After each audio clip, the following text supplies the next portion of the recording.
You just got hit by my imaginary katana. How did it feel? Well, play Total War Shogun 2 to know how it feels to do that to thousands of your enemies and crush them with her. Total War Shogun 2 is free to claim on Steam right now. When this video goes up, it will still be free to claim, and you have to do it, and I'm gonna tell you why. Number one, this game has aged super well graphics wise. It came out in 2011, and it looks amazing. Now you have to remember, as you're looking at these character models, this game is large scale. Tons and tons and tons and tons of enemies on the screen at once. 1 million troops. I can think of other strategy games of the time that didn't even look this good, that couldn't have as many units on the field at the same time. I mean, it's crazy, it's witchcraft. He's a witch! Get him! But graphics aside, gameplay wise, this game has it all. It has political intrigue, it has you have to manage your money, your food, your soldiers, everything. It has religious aspects as well. It's like, for example, okay, there was this thing where it's like, people are preaching about Christianity in your region. Do you execute this man or allow him to keep preaching freely? And I was like, keep preaching freely, you know, I don't want to be a dictator or something. And then all these Christian rebels rose up against me, and it nearly tore my whole area to shreds. It's crazy. The game has so much depth, and like, I expanded way too much on my first campaign, way too early. And in my second campaign, I've been doing a little better, and both campaigns were yesterday. That tells you how well my first campaign went.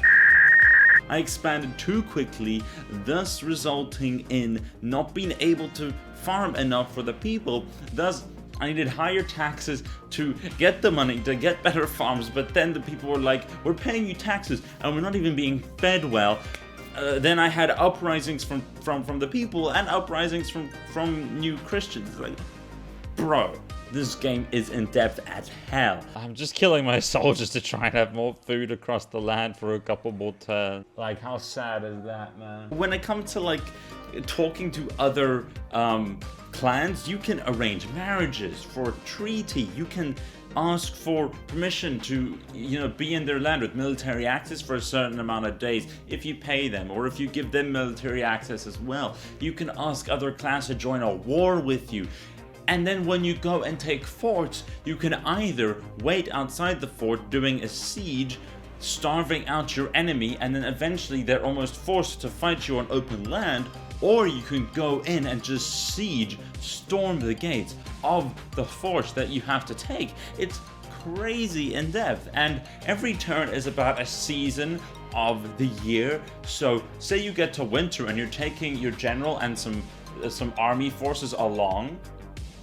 They could die due to attrition in the winter due to the cold. I mean, it's just, the amount of depth in this is amazing. I might sound like a bit of a boomer or something, because it's like, okay, people who've been playing the Total War games for years have been like, yeah, we knew this, sure. And the weird thing is, I played Total War Warhammer 2. I didn't really enjoy it that much. It might have been the setting, but Total War Shogun 2 just seems like a masterpiece of a game. From everything from the art, the graphics, the gameplay, just the way the map looks, the atmosphere, the historical details. The game is breathtaking. I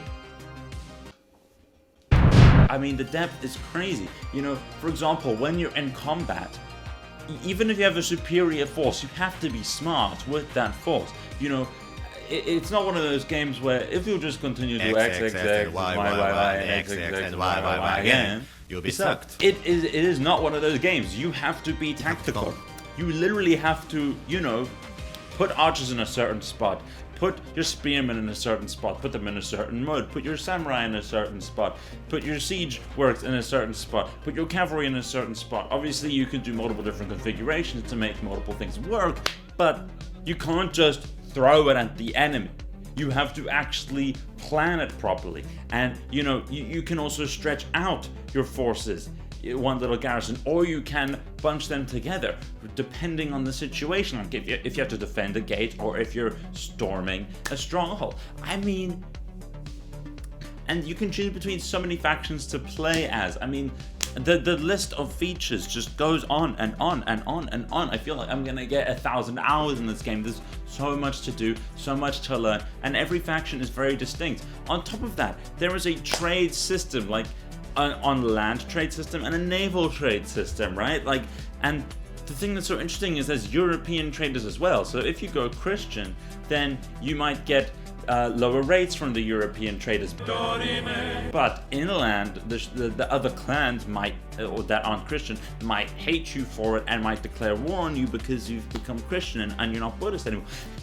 Crazy amount of stuff in this game that is amazing, and I love it. And I haven't been so impressed by a game in so long. I know this came out ages ago, but geez. You gotta claim this on Steam right now. I'm gonna put a link in the description with the Steam page for this game, so you can just go right there.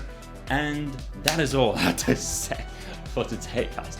Thank you so much for watching. Twitch link down below, Twitter link down below, and Discord link down below, and of course that Steam store page down below as well. And I will see you in the next one.